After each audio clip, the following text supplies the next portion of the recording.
जय श्री हरि नारायण। वैशाख कृष्ण पक्ष की एकादशी को वरुथिनी एकादशी कहा जाता है। एकादशी का व्रत सूर्योदय तिथि 7 मई 2021 शुक्रवार को ही रखें। इस पुण्य व्रत को सौभाग्य का प्रतीक माना जाता है।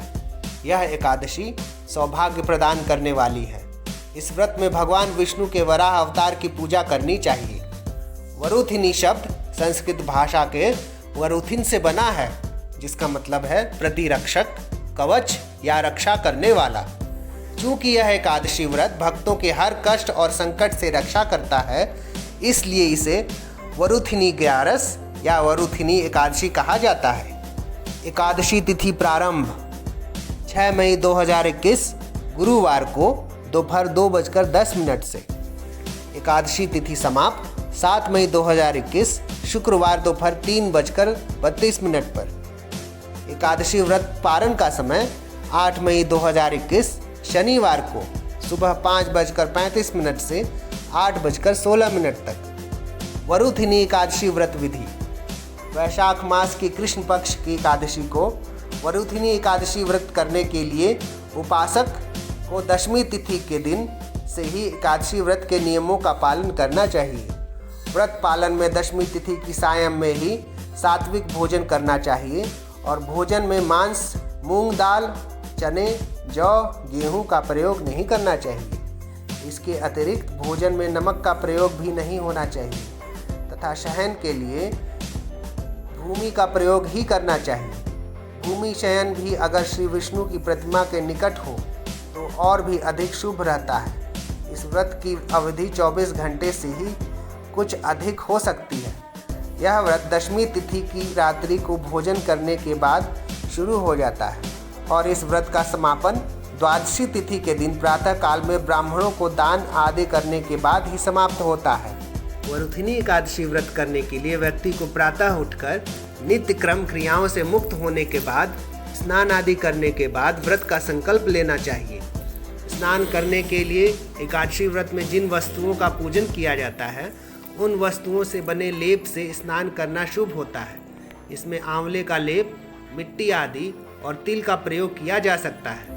प्रातः व्रत का संकल्प लेने के बाद श्री विष्णु जी की पूजा की जाती है। पूजा करने के लिए धान्य का ढेर रखकर उस पर मिट्टी या तांबे का घड़ा रखा जाता है। घड़े पर लाल रंग का वस्त्र बांधकर उस पर भगवान श्री विष्णु जी की पूजा धूप, दीप और पुष्प से की जाती है। वरुथिनी एकादशी व्रत कथा। प्राचीन समय में नर्मदा तट पर मनधाता नामक राजा राज करता था। राजकाज करते हुए भी वह अत्यंत दानशील और तपस्वी था।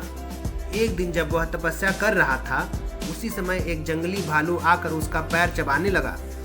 थोड़ी देर बाद वह राजा को घसीटकर वन में ले गया।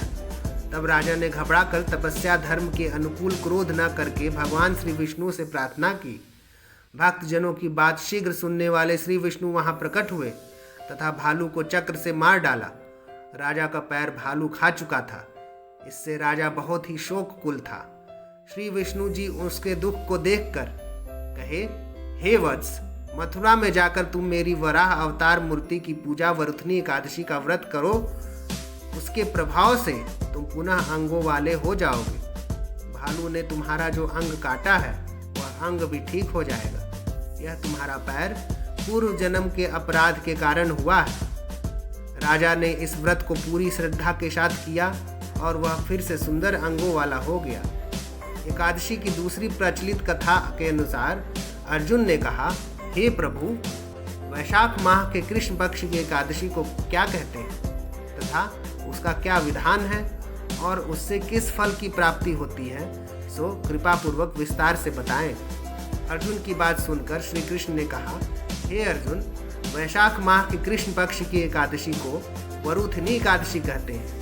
यह एकादशी व्रत सौभाग्य प्रदान करने वाली है। इसका उपवास करने से प्राणी के समस्त पाप नष्ट हो जाते हैं। यदि इस उपवास को दुखी स्त्री करती है तो उसे सौभाग्य की प्राप्ति होती है। वरुथिनी एकादशी के प्रभाव से ही राजा मंधाता को स्वर्ग की प्राप्ति हुई थी। इसी प्रकार धुंधुमार आदि भी स्वर्ग को गए थे। वरुथिनी एकादशी के उपवास का फल 10 सहस्त्र वर्ष तपस्या करने के फल के समान है।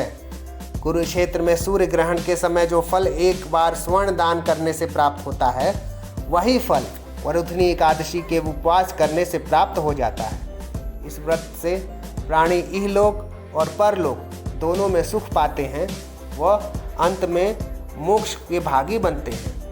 हे राजन, इस एकादशी का उपवास करने से मनुष्य को इहलोक और सुख और परलोक में मुक्ति प्राप्त होती है।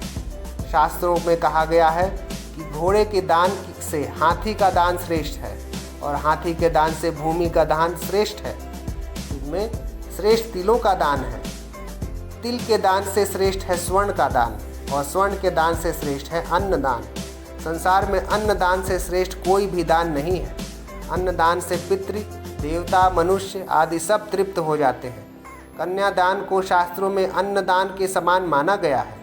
वरुथिनी एकादशी के व्रत से अन्नदान तथा कन्यादान दोनों श्रेष्ठ दानों का फल मिलता है। जो मनुष्य लालचवश कन्या का धन ले लेते हैं या आलस्य और काम चोरी के कारण कन्या से धन का भक्षण करते हैं, वे प्रलय के अंत तक नरक भोगते रहते हैं या उनको अगले जन्म में बिलाव योनि में जाना पड़ता है। जो प्राणी प्रेम से तथा यज्ञ सहित कन्यादान करते हैं, उनके पुण्य को चित्रगुप्त भी लिखने में असमर्थ हो जाते हैं। जो प्राणी इस वरुथिनी एकादशी का उपवास करते हैं, उन्हें कन्यादान का फल प्राप्त होता है। वरुथिनी एकादशी का व्रत करने वाले को दशमी के दिन से ही निम्नलिखित वस्तुओं का त्याग कर देना चाहिए। कांसे के बर्तन में भोजन करना, मांस, मसूर की दाल, चना, कोंदो, शाक, मधु, दूसरे का अन्न, दूसरी बार भोजन करना। व्रती को पूर्ण ब्रह्मचर्य से रहना चाहिए। रात को सोना नहीं चाहिए, अपितु सारा समय शास्त्र चिंतन और भजन कीर्तन आदि में लगाना चाहिए। दूसरों की निंदा तथा नीच पापी लोगों की संगत भी नहीं करनी चाहिए। क्रोध करना या झूठ बोलना भी वर्जित है। तेल तथा अन्न भक्षण की भी मनाही है। हे राजन, जो मनुष्य इस एकादशी का व्रत विधिन पूर्वक करता है, उन्हें स्वर्ग लोक की प्राप्ति होती है। अतः मनुष्य को निष्कृष्ट कर्मों से डरना चाहिए। इस व्रत के महात्म को पढ़ने से 1 सहस्त्र गौदान का पुण्य प्राप्त होता है। इसका फल गंगा स्नान करने के फल से भी अधिक है। कथा सार, सौभाग्य का आधार संयम है। इस प्रकार संयम रखने से मनुष्य को सुख और सौभाग्य में वृद्धि होती है। यदि प्राणी में संयम नहीं है तो उसके द्वारा किए गए तप, त्याग व भक्ति पूजा आदि सब व्यर्थ हो जाते हैं। ओम नमो भगवते वासुदेवाय।